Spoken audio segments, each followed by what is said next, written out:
and we'll start looking at some of the questions, and hopefully we can answer some of these questions for you. I'll go through them. There are a few of them on there already. So the first question is, did we look at data for parents versus staff? We did, and I kind of talked about that during the presentation. We were one of the only districts that actually also surveyed staff and students. Most only surveyed parents, and or didn't at all. They just used some of their prior forums as kind of that evidence of gaining feedback. And so we did look at the data between the two. There was some discrepant results, but their votes mattered.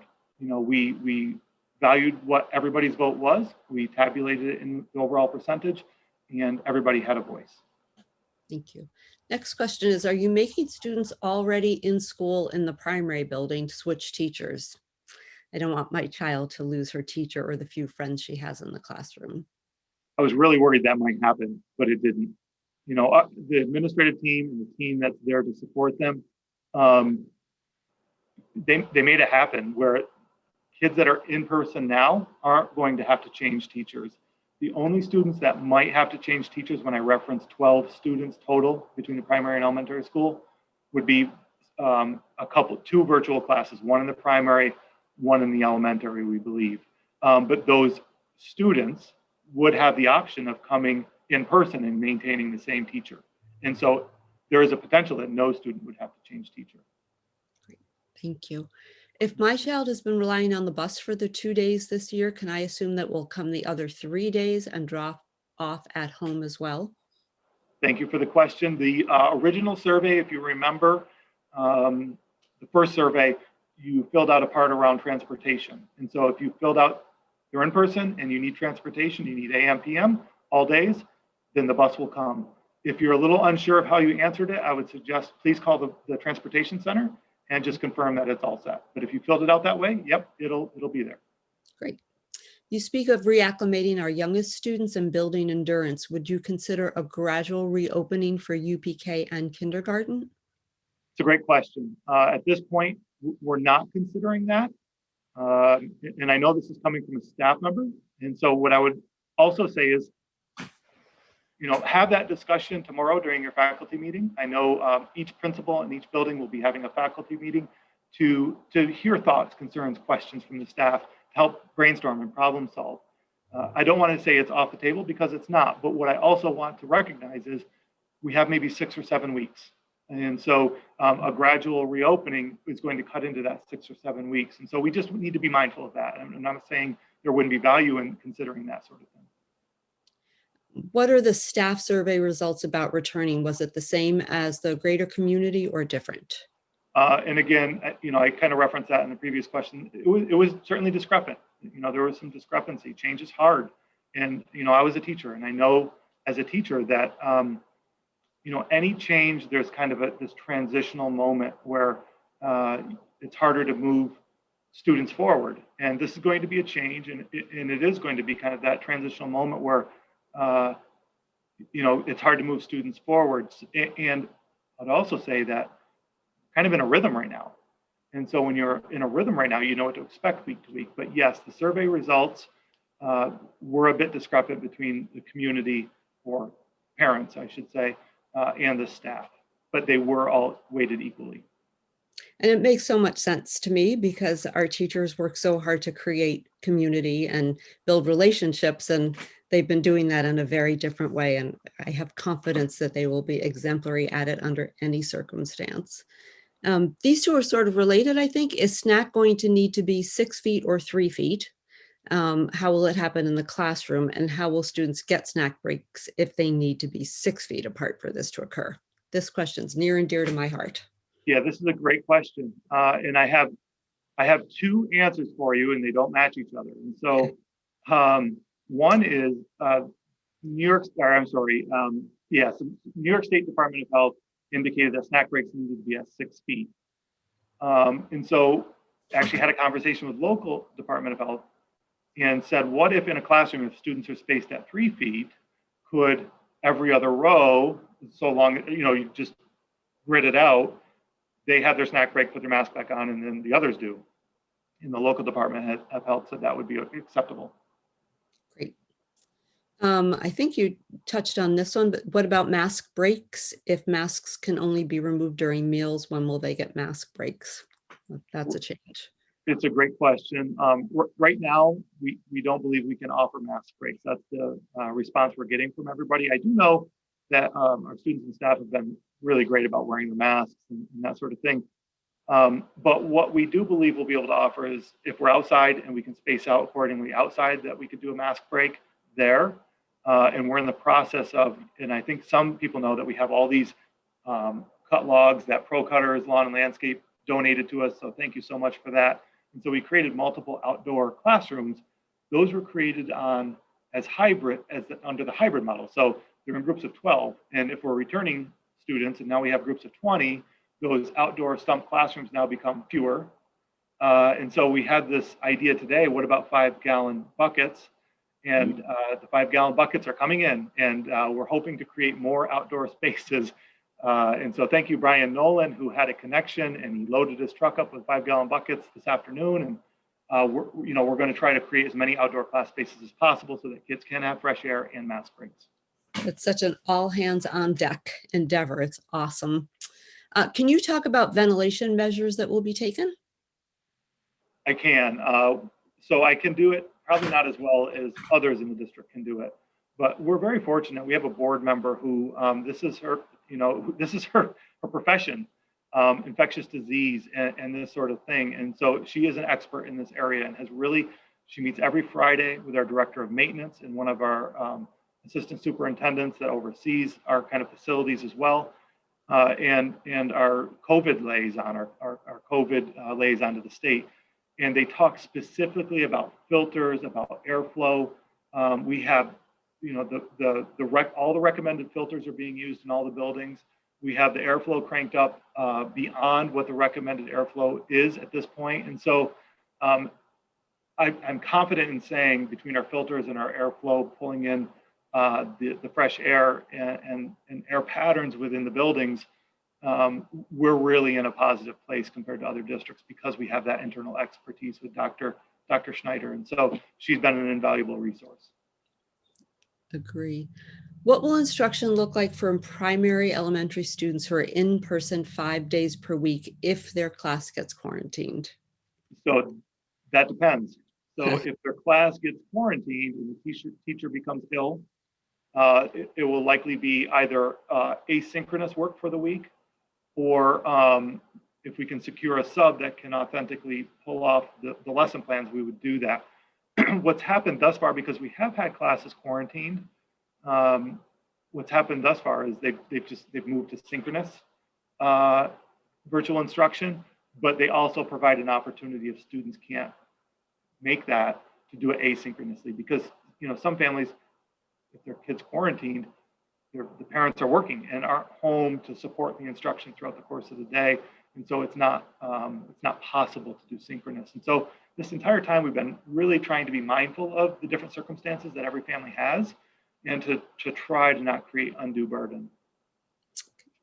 Can't middle and high school kids start going every other Wednesday? We would take even a few more days in person, especially with 2 to 3 wasted in-person days due to state testing.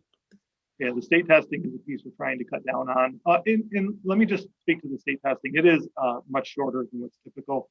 It's about an hour test right now. It's 1 day. It's almost all just multiple choice. I think it is all multiple choice. And so it's much shorter. It's not an entire day that's on that test. It's just a very small fraction of the day. It's not like what it typically is. In terms of the secondary levels, I've actually had a lot of feedback from families saying they hope they don't lose the bonus day, because although I'll just use my family for example. My kids are doing okay academically and don't use those days, but we have a lot of kids that are struggling and use those days. I'm talking hundreds of kids, and they come in and they get their work done. Otherwise, they probably wouldn't be passing. And so what we're looking to do is actually expand that Braves bonus day, and we're going to have teachers reporting every Wednesday and staffing. For those of you that are familiar at the academy, we have like a math lab, and it's a room that's focused on math, and math teachers there and there, and kids can go in there and get help on math. And so what we plan to do is staff rooms for the different content areas where when kids are coming in on Wednesdays, they can get help specific from a teacher that's certified in that area on those Wednesdays going forward, starting on May 5th. I'll also say what we're looking to do is make a shift that if kids are struggling academically, that Wednesdays will be an assigned day for them now, but we'll also leave it open and optional for students that maybe aren't struggling, but could use the extra help and support. And so we're looking to expand it that way and be very thoughtful about what that day is used for. Will there be social emotional focus in September for the primary level for those students who re-enter the building who are staying virtual this year? Yes, absolutely. Yes, absolutely, yes. Will there be virtual in the fall? If not, what can the school offer for families that want child vaccination before a return to in-person? What a great question. And this is such a difficult one. So currently we can't even offer, we can only offer virtual learning if the governor signs a law allowing us to. Right. It's unlawful for us to under normal circumstances. And this year he signed a bill allowing us to offer virtual instruction. We don't know if he's going to do that next year. If I was a betting person, I would bet he will. I bet he will say that we have to offer a virtual option for, in the way it was worded, this is another piece I want to be mindful of. The way it was worded is we need to offer a virtual option for people who might have pre-existing health conditions, so forth and so on. And Canandaigua went above and beyond for that. We offered it to anybody that wanted it. And we wanted to really offer options for families. That does create hardship and a strain on our organization, but we really believe in trying to service people. So at this point, I don't know if we'll be able to offer virtual next year. And if the governor doesn't sign a bill to do that, we won't have any options to offer those families who want child vaccination before they can return in person, other than a homeschooling option. As you recall, there was a time where people could do religious exemptions and things like that for vaccinations, and that's the state government removed all those exemptions, and so there's very little flexibility around that. And I know I'm kind of getting off on a separate topic, but they're all linked to vaccination. And even within our own community, we have people who really believe, like this question says, child vaccination ought to be available before we return in person. We have people saying, I don't want my kid having the vaccination. I don't think they should have to have it. And so I can respect, I can appreciate, and I can have empathy for both of those stances. And now the challenge is we have to build a system that supports as much as possible. And that's our challenge. It's ongoing. Yep. What about kids in middle or high school that are struggling? Could some kids that fall in these buckets be able to go 4 to 5 days a week? I think next year we have to, if we're in the same position next year, I think we have to look at things a little differently next year. While I think we've done a really nice job and our teachers have done a fantastic job this year, I do think we need to look at things a little differently next year. At this point, though, to take those students who are struggling and move them from two days plus the bonus day to 4 or 5 days, a lot of our teachers, when they're teaching their in-person students on Monday and Tuesday, they're actually teaching that same in-person lesson on Thursday and Friday. And so the students that would come 4 or 5 days would see those same lessons twice. Not every teacher is doing that, but a number are, and that complicates things. I think we went over snacks, but someone's wondering how students can have water breaks given the mask requirement. I think it goes back to the same thing that if we had a grid pattern and maybe we had, not to confuse things further, but you had a cherry grid and a gray grid in every classroom. Okay, cherry students, you can take your mask down, take a drink, mask back up. Now gray students, you can do that. Ontario County Public Health seem to endorse that. Will parents be able to opt their kids out of the upcoming Regents exam since the virtual students will not have to take those exams? So we are required as a school district to deliver Regents examinations for whoever shows up for them. I would encourage people to show up and take the examinations. They won't count against a student. They can be on the transcript, but they don't have to be. The reason I encourage people to take it is because it will offer us data. It will offer us information that will help us plan for next school year, curriculum writing, so forth and so on. So yes, we can't require students to take it, but we are required to offer the exams, and I would encourage people to do so. Do we know what the last day of school will be for this year? Let me look at my phone. Hold on a second. So the last day of school, I believe, will be June 24th. How that will look, we will be able to share soon. So in other words, when does the academy shift away? Because typically they shift away from those daily instruction to Regents Week, but Regents Week is kind of fragmented this year. What will that look like? And usually at the other levels, UPK 8, they kind of shift to half days for the last few days. And so we're working through that now. I know Matt Schrage, our Assistant Superintendent for Instruction and Curriculum, is working with our grade level leaders and our cult leaders to really design what the end of the year will look like. And we're very close to being able to share that with the community. How are the teachers decided upon for who will return in person if they're currently virtual? So I believe, and I could be wrong, and so hopefully Heidi and Brian, if you're listening, that some conversations have already had with some of those teachers that might need to return. But what we looked at was what was going to create the least disruption to our students. And so I'll give you an example without using names.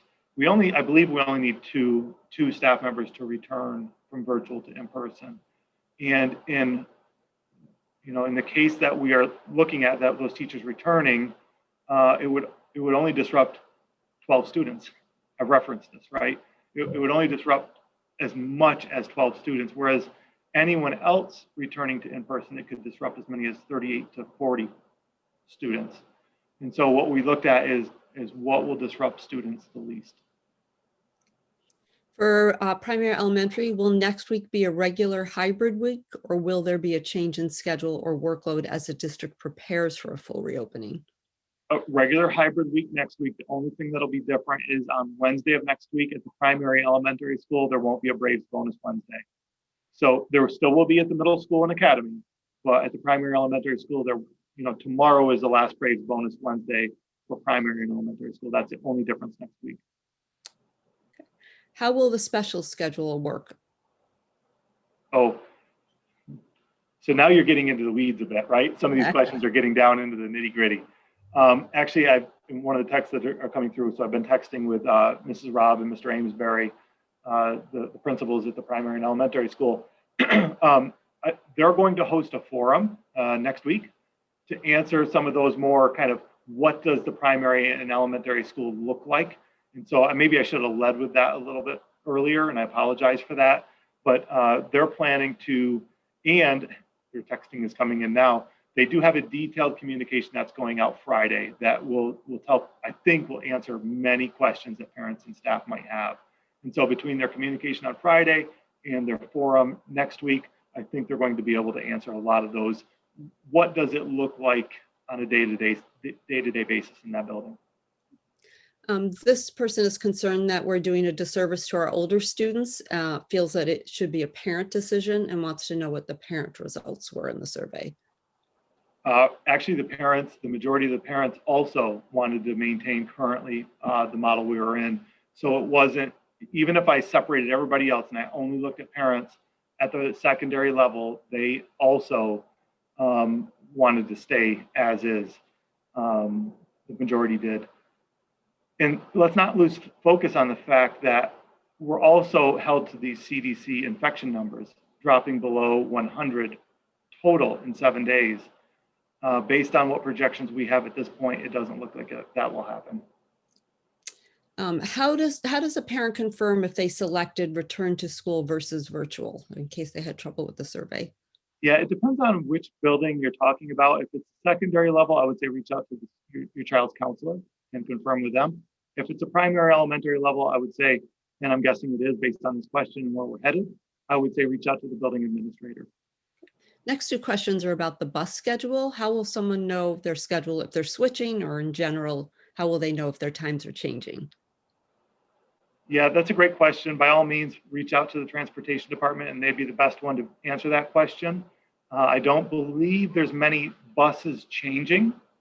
And I believe your pickup time will be similar. It won't change drastically. But please, by all means, reach out to the transportation department and ask that specifically, because we are geographically a very large district. And so depending on where you live, that answer might be a little bit different. What's being done to make sure we can all get back fully in person in the fall? Are we considering cohorting for middle and high school kids in order to meet guidelines for going back fully in person with 3 feet distance? This It's is a, really a great yeah, question. yeah. Yeah. So we might be able to cohort a little bit in middle school. The risk with cohorting at the high school is there's so many electives. And if we cohorted at the high school, we would only be able to offer basic programming. We wouldn't be able to offer those electives, and even then could be restricted. So we certainly might be able to look at, like I said, cohorting in the middle school. A few districts have considered that. Some of the smaller districts have done it. But it would, and I don't want to pretend that it wouldn't, it could limit offerings even in the middle school. Just simple things like foreign language. That's really hard to cohort students and then still offer choice in language. Or if you think about things like art classes or band and chorus and orchestra and things like that, it's nearly impossible to cohort those items. And so it's a challenge, but it is something we'll talk about. And I think you touched on this before, but have you considered what the fallout might be if we needed to close again and how this would affect our younger students? Yeah, that's the great unknown, right? And that's why this has been so difficult. Yep. What I can tell you is, our community is divided on this topic. We have differing views on it, which is a pretty neat thing about our community, that we're so diverse in that manner. But it also makes trying to make decisions and run the school system exponentially more challenging. What % of staff are vaccinated now?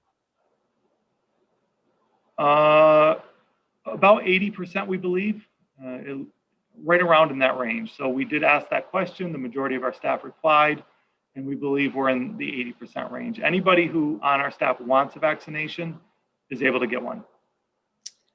This person would like school board members to step down as we've allowed this horrible teaching model to continue. So I think there's probably a little confusion around the word guidelines. They're not actually guidelines as in you might want to consider doing this. The guidelines are what we have to do. And we get lots of emails that, say things like stand up to the governor and take a stand on this. And, we have an insurance policy that covers the district. We run the risk of not being covered if we don't adhere to the guidelines, which are actually the things that we must do. We have to consider the district's liabilities. And so we must follow the guidelines, and our personal opinions around whether or not they're comfortable or, terrific don't really matter. Our obligation is to follow the guidelines. We are trying our very best to keep everybody safe and to provide the best education we can. The only thing in that comment that I really take offense to is that it feels like it's criticizing our teachers. And I can tell you, our teachers have been absolutely outstanding. I will stand up for them any day. This is so hard to teach under multiple scenarios with kids with such a growing array of needs and so much frustration and division in the community. So no, I don't think any of us will consider stepping down. I would be happy to talk with you at any time about serving and what it's like and, what our powers and authority are. So please feel free to contact me if you'd like to talk about that. Thanks, Jeanie. And I would just like to add, I truly firmly believe our community is blessed to have the Board of Education that we have. Not every school district has such thoughtful, engaged leaders like we do. And I learn from them all the time. And we're very fortunate to have the board we have. And I know the folks that know them feel the same way.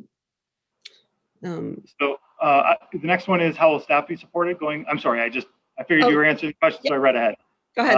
How the staff transitioning from virtual to in-person be supported. And I'm trying to think of, so this might be our virtual teachers that are now moving to in-person. And so we are trying to reserve time tomorrow and again next Wednesday for staff to prepare for this transition. And if that's not sufficient amount of time, I'd encourage those teachers that are moving from virtual to in-person to reach out to their building principal and see what we can do to work together.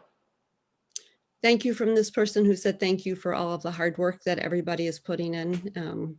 That was very kind, and we thank everybody too. This next one is back to drinking water. I think that you covered it already. I think there was a concern because maybe a student heard in school that that people won't be able to drink water, and there's a reasonable concern about dehydration. So it sounds like that's something that will be able to be scheduled. Thanks, and I'll take the next one. Yes, I'm sorry if I didn't acknowledge that. Yes, exactly. What date will you make a decision regarding secondary students, and can they start 5 days in the fall? Probably, unfortunately, probably not until August, because I'm assuming there'll be some changes to the guidance document between now and then. We'll have to know what the infection rates are, if us reopening has anything to do with infection rates.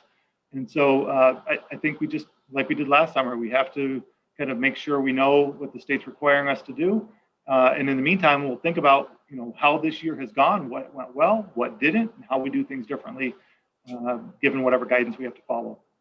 If a child switching from virtual to in-person, can parents be made aware of the teacher that's switching placements so they can decide what they want to do with their child?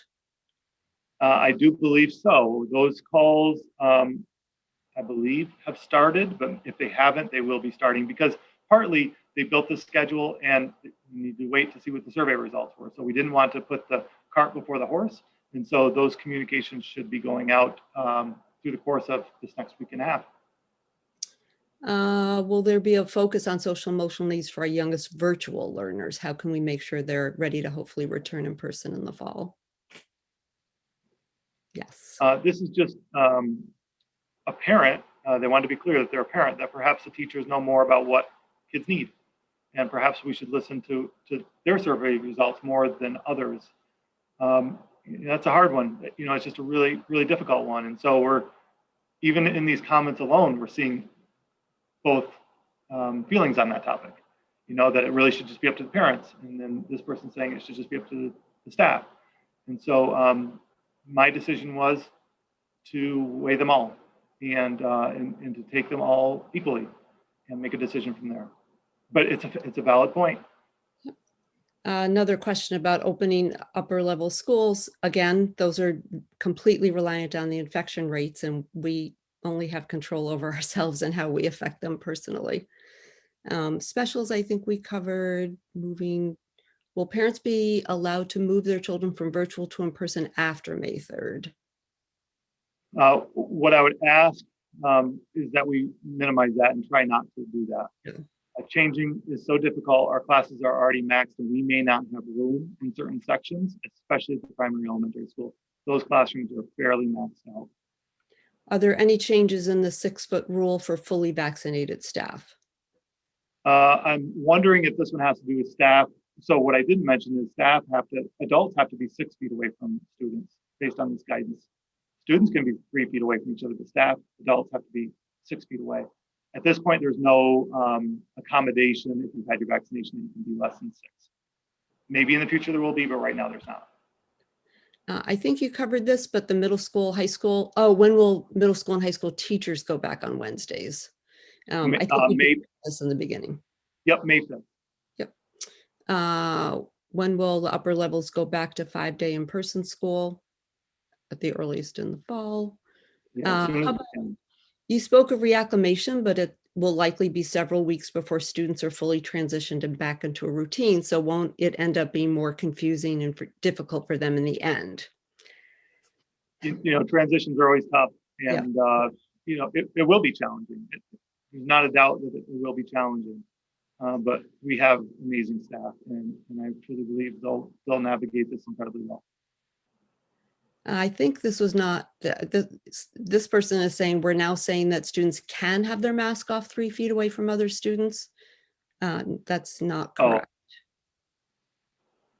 So what they're saying is, I think, that whole grid concept. So a student might be 3 feet away from the student next to them who has their mask on, but I'm 3 feet away with my mask off. And so that was specific to snack, taking a drink of water, something like that. That's not for an extended period of time. That's a brief moment for a snack or drink of water. And yes, The state government did try to give local departments of health some autonomy, not much. And we did ask this question this week, this past Monday, of public health, and they confirmed that we could do that. When would parents find out if virtual students will have a change of teacher at primary elementary or not? Between now and next week. Those communications will begin now that the survey results are in. How far do the children need to be spaced outside to have their masks off? At least 6 feet. At least 6 feet. That's what the original guidance document is went with. And so I'm comfortable in saying that now, but that is something we're trying to gain clarity around. Will orchestra or band instruction begin for fourth graders? Currently, I'm wondering if they're meaning like right now.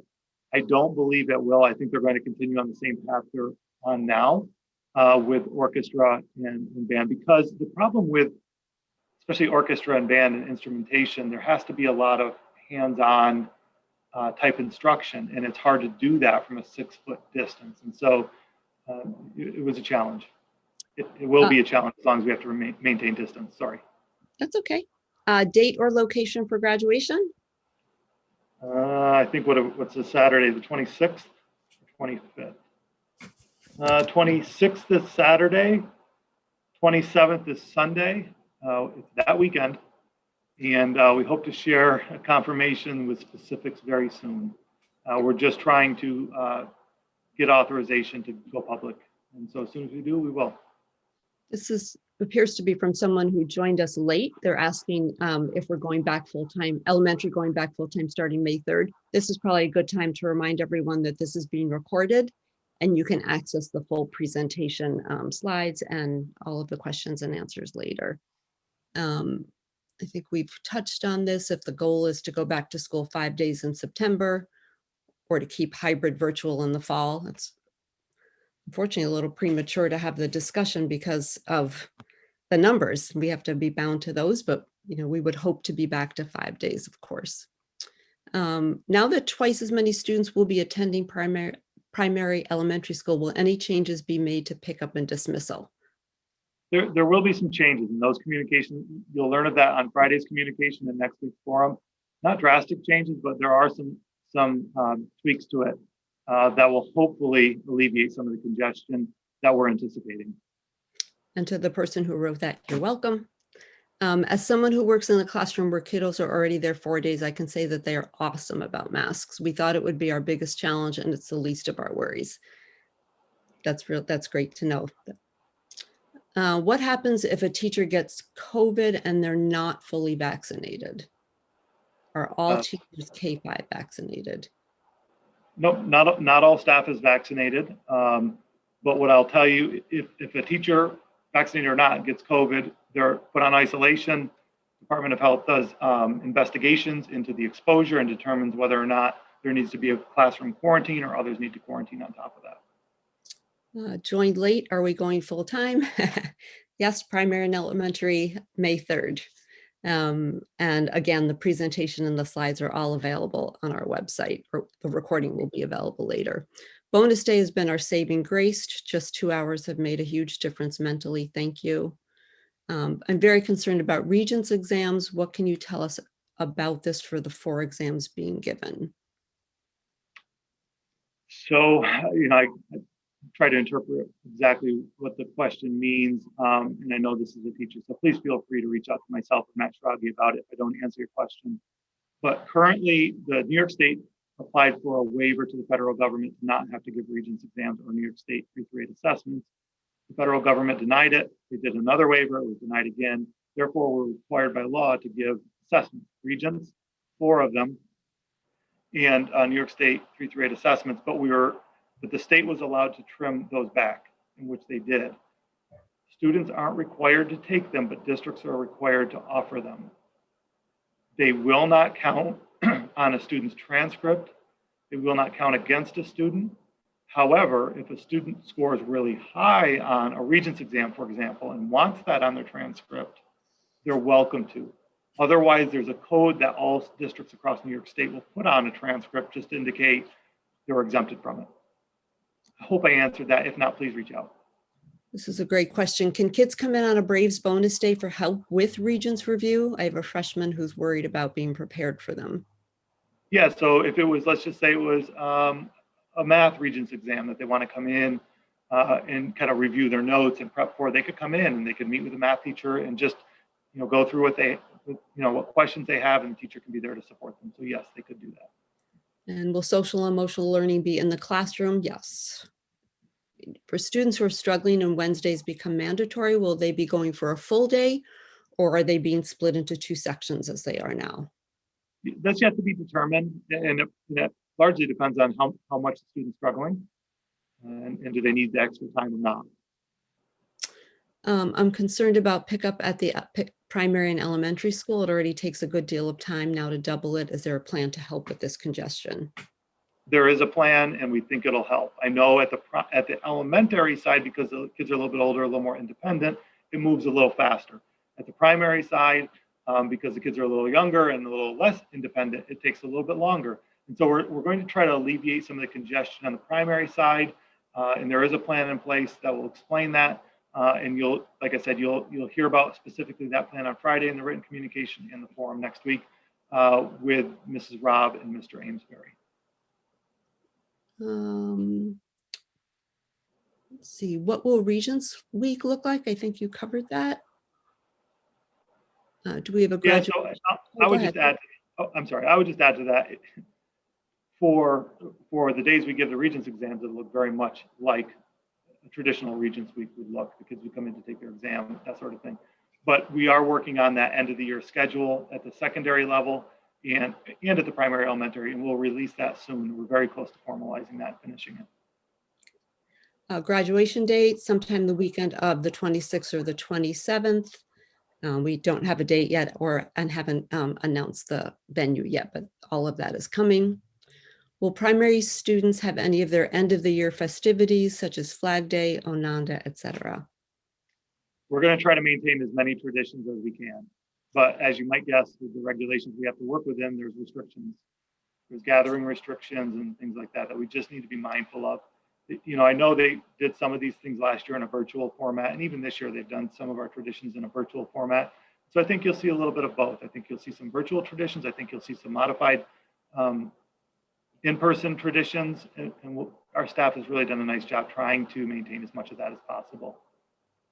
It's a great question. What, if any, expanded programming will be available for students this summer? We're working on, we'll have our traditional summer school programming that we've had before, but we're really working on a concept that would be open to all students, regardless of how they're doing academically.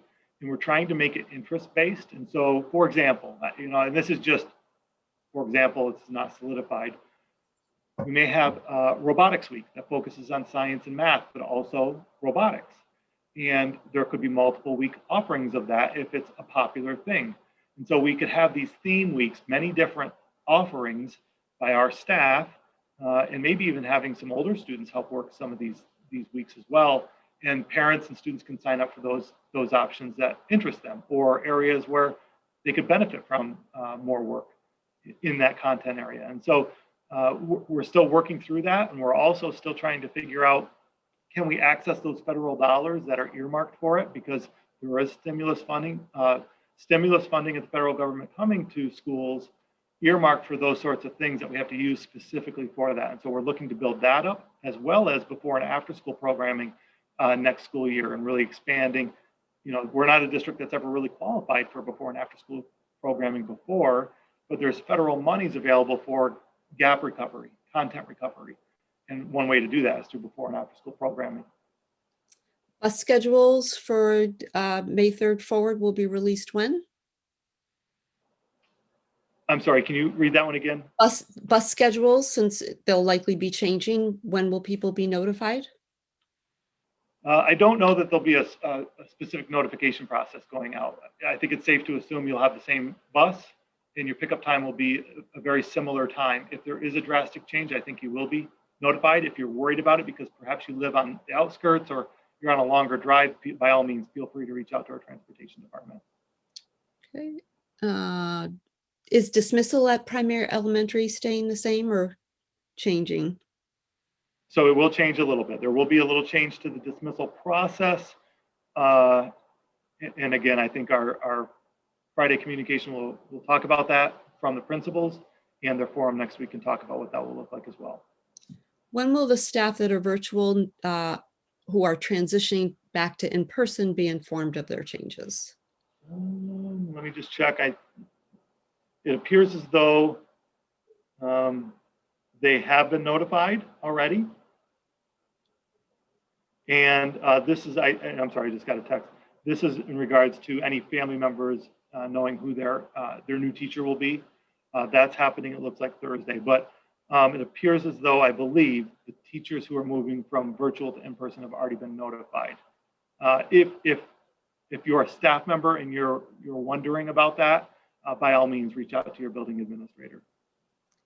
Speaking of cohorting, would we be able to cohort at least 6th grade since they don't take foreign language next year if we're not able to open fully? Yeah, I think we would look at that. The hard part, some schools have their 6th grade in the elementary school, and so they can fall under that elementary umbrella. Some have them in the middle school. It's just different philosophies and different structures, and they fall under the secondary umbrella. And a lot of our 6th graders have special area teachers that teach other grade levels, which complicates the scheduling aspect of it all. But to this point, yes, if we had time to plan for it, this cohorting concept at 6th grade, it might be possible at 6th grade next year if we were able to schedule around that. And maybe even for 7th and 8th grade, but that's tough. Kids with IEPs that were not followed this year, what's being done about those being followed next year if reopening is not allowed?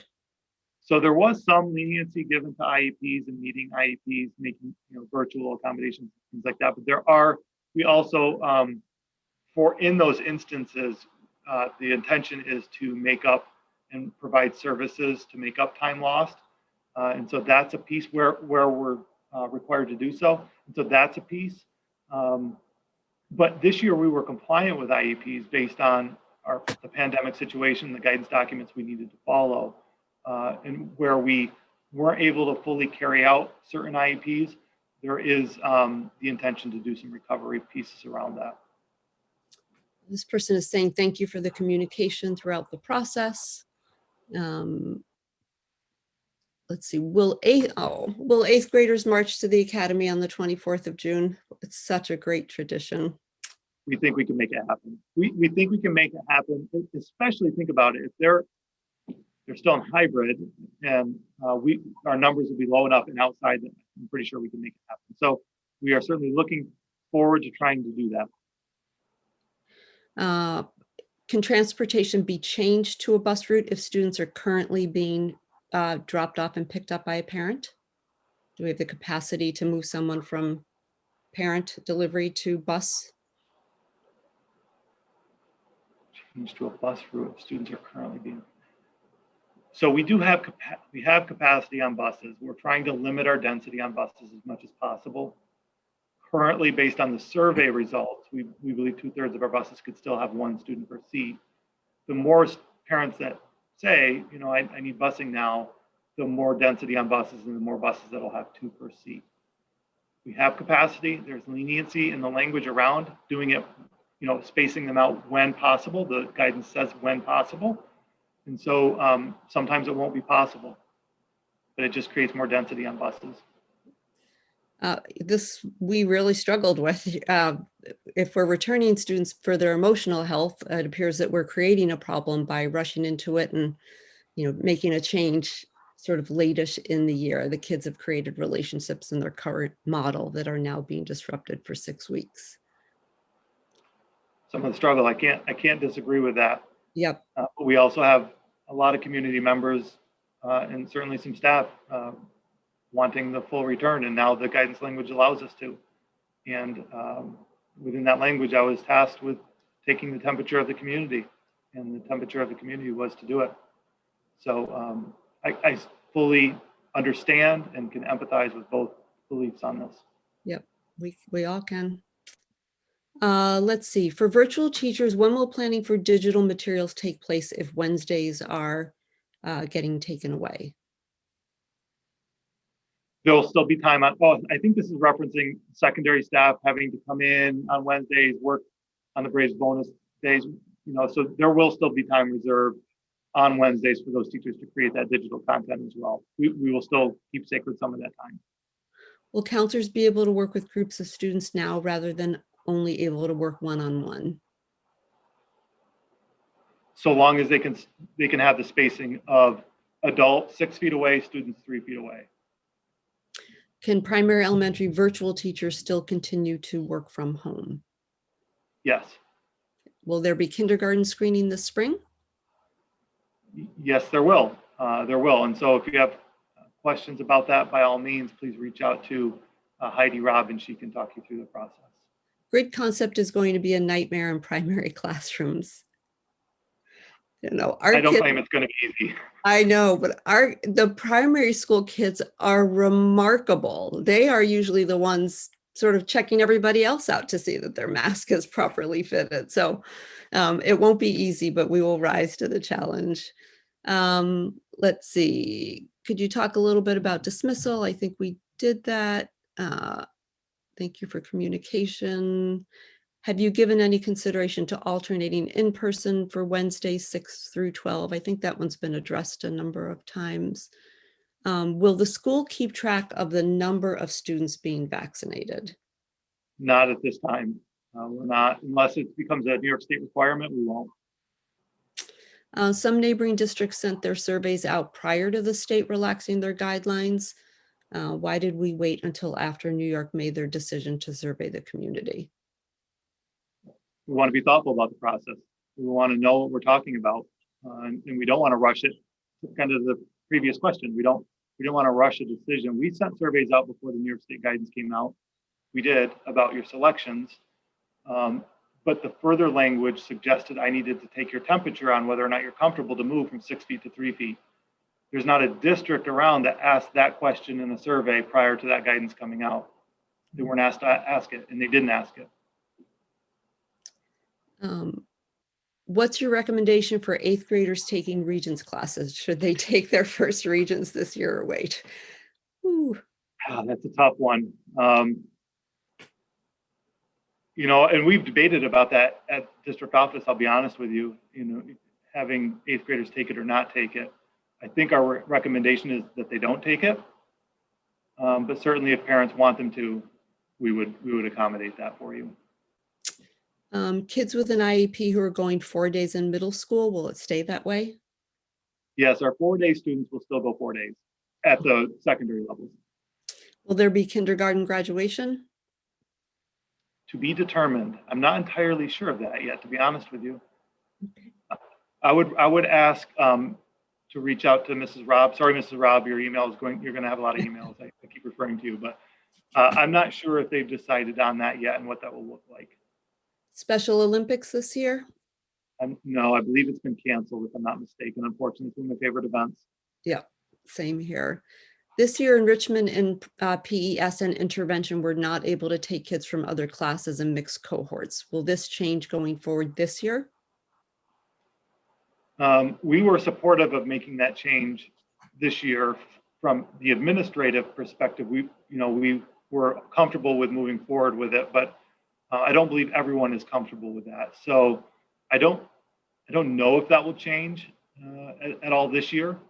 And then next year, based on this new guidance language, that's something we need to pay extra special attention to, because the whole notion of cohorting and being less than 6 feet was very clearly defined in this guidance document. So that's something we're really going to have to think about.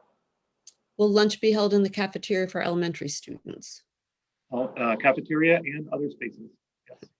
Will 5th graders get to visit the middle school? I don't know yet if we've made a final determination on that, hopefully.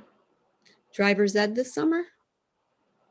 Oh, yeah, we've been talking about this all week. We hope so. Right now, the current guidance, the classroom instruction can happen, but the behind the wheel instruction can't.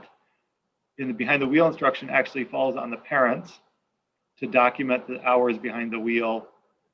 So the parent and then the teacher work together to meet the needs for driver's ed. I don't love that, especially knowing that I have two students of my own, two tutors of my own that'll be doing that. I'd rather have the instructor do the behind the wheel instruction. But right now, the guidance is calling for that. Yep. They might prefer that too. They definitely will. Will the week at a glance still be required for fully in-person teachers? I don't know what that At is. primary elementary school, once we're back, no, I wouldn't expect that to be a requirement anymore. I do know a number of teachers that liked it and thought they would continue it when we're back fully, but we wouldn't require it. Once primary elementary fully opens, will there be cost to return to a hybrid model? I don't believe so unless the government steps in and says we need to. They've allowed us to operate at 3 feet. I suppose the only thing that could push us to hybrid is if we had staffing issues. But I can tell you, since our staff has been offered the vaccination, we've had 2 cases in almost 3 months now, I believe, at least 2 months. Only 2 cases. So I'd only think the thing that would shift us is if we couldn't staff, but I don't see that being an issue. At the beginning of the year, teachers could sit closer than 6 feet with a child for 10 minutes. Is that still allowed? So what I'd like teachers to think about is kind of instructional zones. So where you're doing the group instruction, have a zone B where you're 6 feet or greater from the students.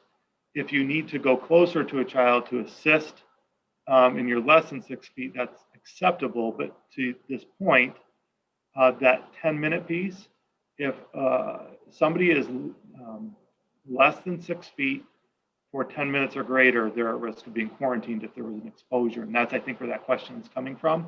And so, yes, teachers certainly could be less than 6 feet from the students to provide assistance and support when needed. But when they're doing instruction, try to move back to that 6-foot teaching zone. Would it be helpful for teachers who are not instructing in a classroom on Wednesdays at middle high school to support the teachers in classrooms at the primary elementary schools? It was a huge success when the teachers from middle and high school helped earlier in the year. It was awesome. That was just great.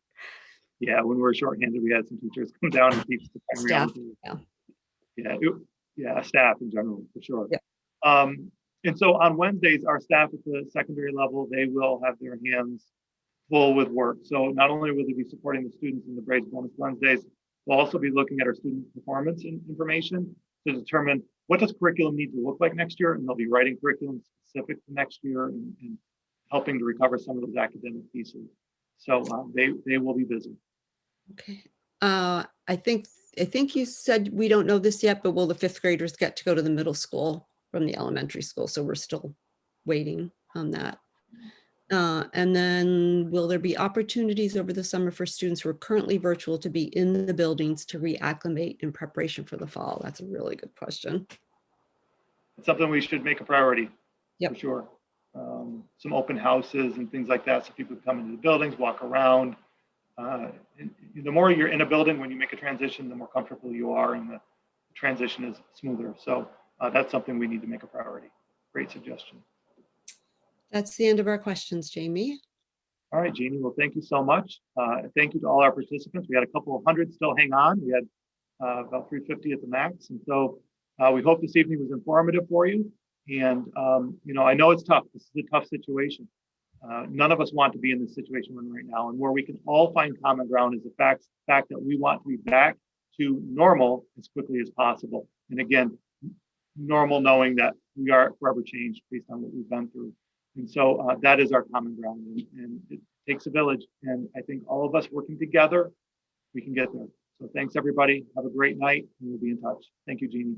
Thank you.